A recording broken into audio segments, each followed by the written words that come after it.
Fala galera, tudo bem? Sejam bem-vindos a mais uma aula de literatura. Eu sou o professor Lucas Limberti e nós estamos começando aqui a nossa aula, beleza? Tudo bem? Gente, eu queria falar também dos gêneros, tá? Dos gêneros literários. O primeiro gênero que vai aparecer é o lírico, né? Lembra que a literatura aparece em poesia sempre, tá? Então o gênero lírico ele vai ter um eu que se relaciona com um eu. Me explico. Eu poemático ou eu lírico significa a voz da poesia. Então, no gênero lírico, esse eu vai falar de si mesmo. Por isso, ele traz elementos de subjetividade, por isso, ele traz uma exploração da ideia de sentimentos, além dos processos de abstração. O gênero lírico é um dos mais tradicionais pensando na contemporaneidade. É alguém que vai escrever sobre o seu próprio sentimento e, nesse sentido, ele atinge esses elementos de sentimentalidades e tal. Outro gênero que nós temos são três, tá? Esse é o segundo, é o épico, tudo bem? O gênero épico tem um eu, portanto um eu lírico, uma voz que dialoga com a sociedade, então não é mais o eu consigo mesmo.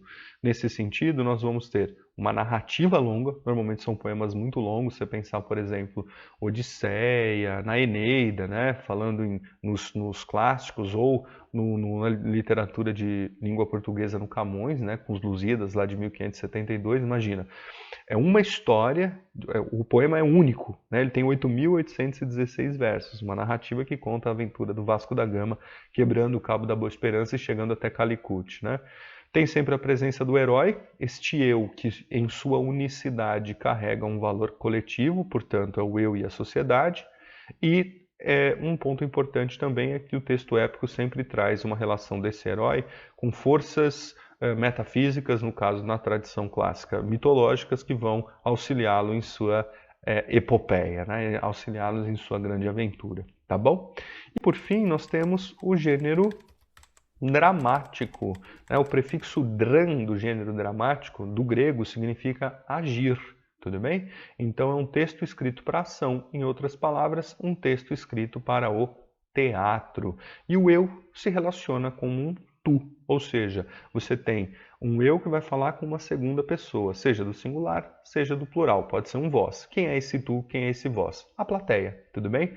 Então, nós temos no gênero dramático o princípio do dialogismo, que são os diálogos, né? E em função disso, a ausência de narrador. Então, não preciso, como eu tenho a ação, eu não preciso descrever a ação da personagem, tá? Pensando que o texto dramático é literatura, a encenação, a relação do texto com a apresentação é teatro. E por fim, a rubrica, que são os nomes das personagens antes de suas falas na estrutura dialógica, tudo bem? Lembrar que o gênero dramático começa lá com a tragédia, com a comédia grega, depois no mundo medieval português, por exemplo, nós temos o surgimento do alto da farsa e está aí até hoje, o teatro existe, tudo bem? Que é o gênero dramático e que nasce sobre a égide da lógica da poesia, tudo bem? Então, gênero lírico, épico e dramático. Gravem isso, tá bom? Bom, pessoal, então foi um prazer aí compartilhar um pouquinho dessa arte literária com vocês. Evoé, bons estudos, um beijão no coração de todo mundo. Espero que vocês tenham curtido a aula aí e até a próxima.